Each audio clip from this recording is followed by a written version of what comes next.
یہ چیز چلے گی، بجائے اس کے کہ آپ لاکھوں اور کروڑوں روپیہ عدالتوں کی نظر کر لیں، فقیر بن جائیں، زمینیں بک جائیں، اگر ان کے ہاتھ کو نہیں پکڑیں گے تو ایک دو نسلوں کے بعد آپ کی ان آبادیوں کے اندر ٹوپی پہننے والے اور مسجدوں کو آباد کرنے والے لوگ نہیں ملیں گے، خدا نخواستہ۔ یاد رکھیے کہ آپ کی لڑکیاں بھی محفوظ نہیں رہ پائیں، اور جن لوگوں کو ضرورت ہوگی خانگی اور گھریلو معاملات کے اندر ناچاقی اور مسائل کے پیدا ہونے پر، تو بجائے اس سے کہ وہ کورٹ میں جائیں، محکمہ شرعی کے کام کرنے والے لوگوں کے سامنے اپنی تحریر دیں گے کہ ہمارے اختلافات ہیں، ہم آپ کو حکم بناتے ہیں اور آپ جو فیصلہ کریں گے ہمیں منظور ہوگا، ان کو حکم بنا کر ثالث کے طریقے کے اوپر رکھیں، معاملات کو رکھیں، اور وہ اللہ کو اپنے سامنے حاضر و ناظر سمجھ کر بغیر کسی رعایت کے قرآن و حدیث کو اپنے سامنے رکھ کر اس کے مطابق فیصلہ دیں۔ یہ ضروری ہے آپ اس چیز کو سمجھیں کہ عدالتی نظام ساری دنیا کے اندر رائج ہے۔ آپ اگر حکم اور حاکم بن کر بیٹھیں گے تو آپ کے خلاف مقدمے ہوں گے، آپ ہار جائیں گے، آپ کا نظام بند ہو جائے گا۔ اگر آپ کسی چیز کو چلا سکتے ہیں تو اس کی صرف ایک ہی صورت ہے کہ آپ محکمہ شرعیہ چلانے والوں کو ثالث بنائیں اور یہ کہیں کہ ہمارا جھگڑا ہے، ہم آپ کے سامنے پیش کرتے ہیں، آپ ہمارے جھگڑے کے درمیان میں فیصلہ فرما دیں۔ اس تحریر کے بعد جس پر دونوں فریقوں کے دستخط ہوں گے، یہ چیز چلے گی، بجائے اس کے کہ آپ لاکھوں اور کروڑوں روپیہ عدالتوں کی نظر کر لیں، فقیر بن جائیں، زمینیں بک جائیں۔ یہ بہت آسان چیز ہے کہ جس کو مثل مشہور ہے کہ ہلدی لگی نہ پھٹکری اور رنگ آیا چوکھا، اس طریقے پر آپ کام کر سکیں گے۔ دوسری چیز میں یہ کہنا چاہتا تھا کہ امارت شرعیہ کا کام صرف یہی نہیں ہے کہ شوہر اور بیوی کے جھگڑوں کو نمٹائے، نہیں، اس کے علاوہ ہمارے اور آپ کے معاشرے میں، ہمارے جوانوں کے اندر، لڑکوں میں، لڑکیوں میں جو برائیاں پھیل رہی ہیں، اگر ان پر قدغن نہ لگائی گئی، ان کو جمع نہ کیا گیا،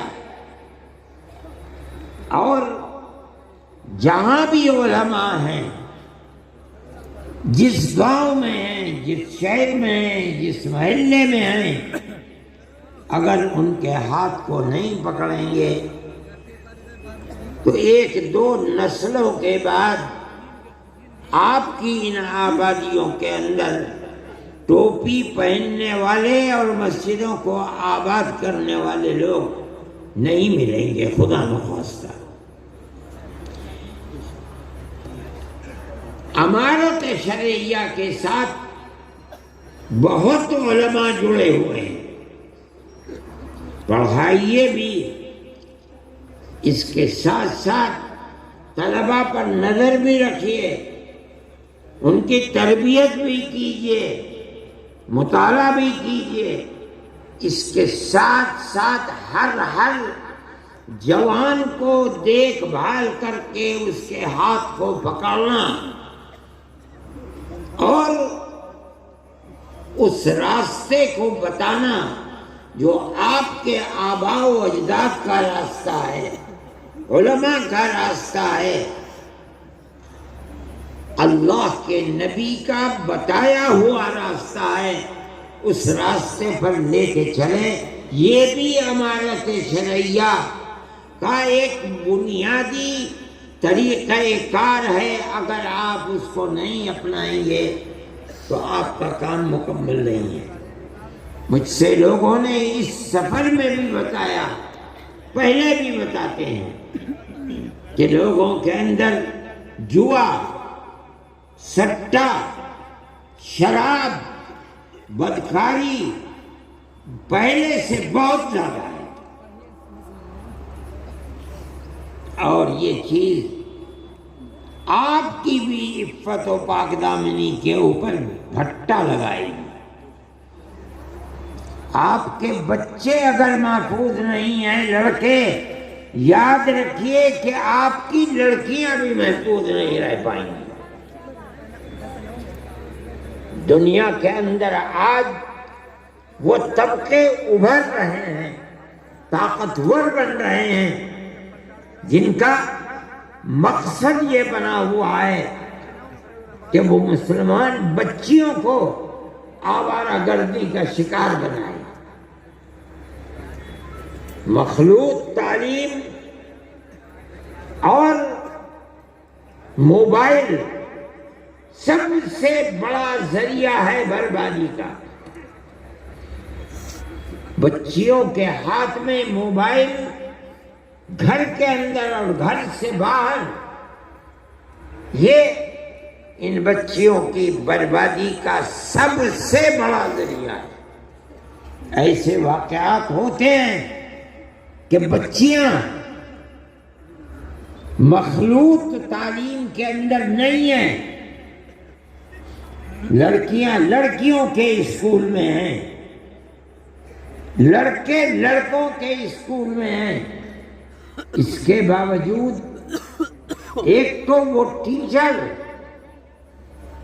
جو ان لوگوں کے ہاتھ میں ہیں جو ان بچیوں کو برباد کرنا چاہتے ہیں، دوسرے موبائل، انہوں نے اس کے باوجود ان کو برباد کر دیا۔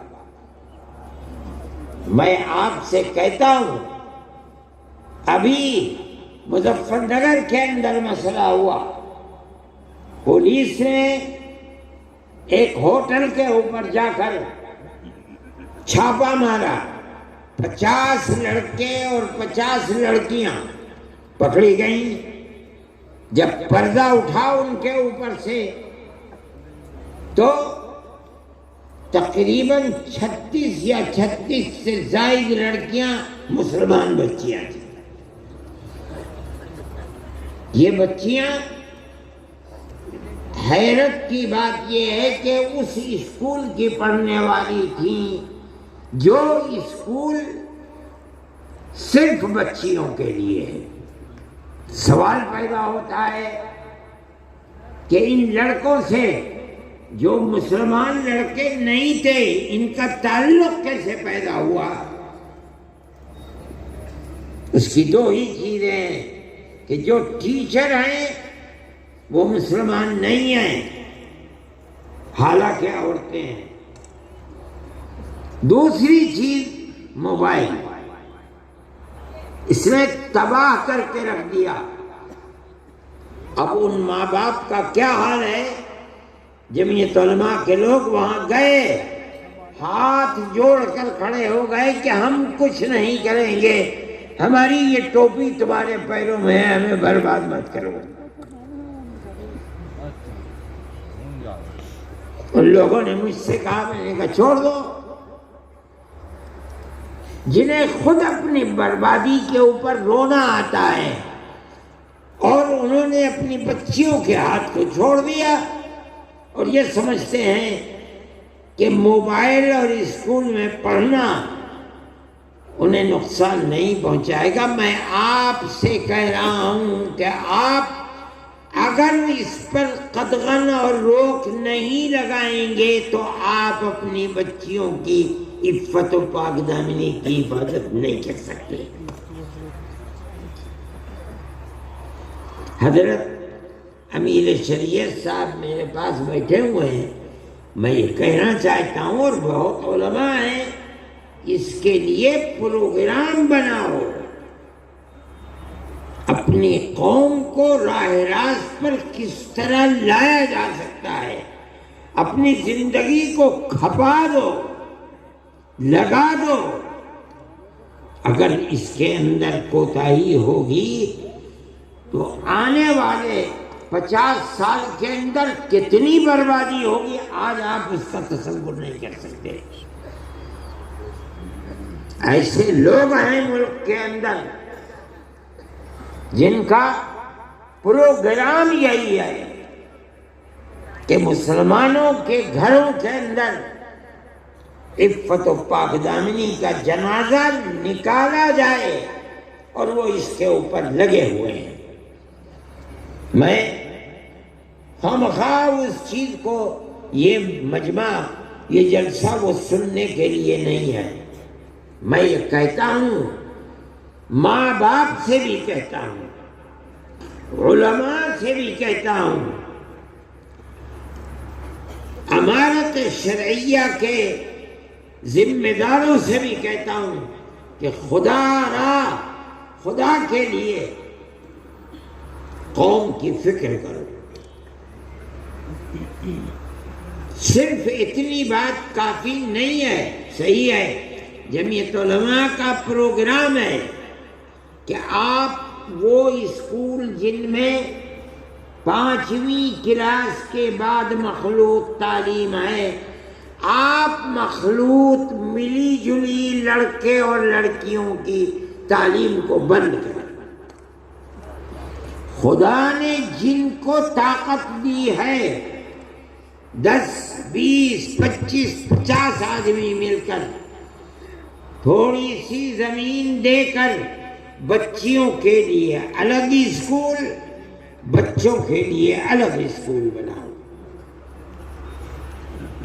کوشش کرو کہ بچیوں کی اسکول کے اندر پڑھانے والی مسلمان ٹیچر مہیا ہوں۔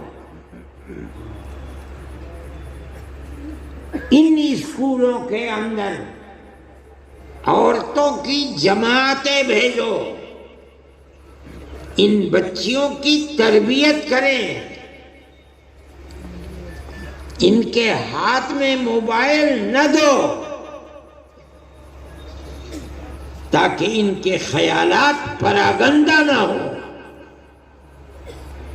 اپنی آنے والی نسل کی حفاظت کے لیے یہ ضروری ہے، ضروری ہے، ضروری ہے۔